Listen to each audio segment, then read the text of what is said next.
Hello, Extension colleagues. This video is part 2 of a 4-part series for Zoom interpretation. This video is for event creators and the role they play in Zoom interpretation. In this lesson, we will be covering the topics coordinating with the language access team and helping your participants. Coordinating with the language access team. Schedule out your Zoom event dates. When creating the Zoom invitation link for participants, initiate the interpretation feature when you create your event. For instructions, please refer to Setting up Zoom Interpretation Video. Once you have submitted a language access request, please send all materials related to your event to the language access team.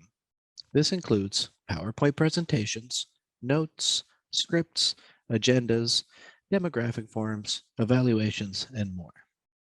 Helping your participants. Outreach to participants. In all your outreach materials, let your participants know that the Zoom interpretation option is available for your event.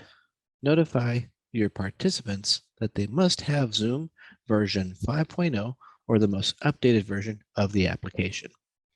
Participants will not be able to access Zoom interpretation through Chromebook or Linux. The date of your event. Log in and set up the interpretation early. Schedule time before the start of your event for participants and hosts to get familiar with Zoom and help those who may not know how to work with Zoom. Let your participants know that there will be time before the event for participants to figure out Zoom.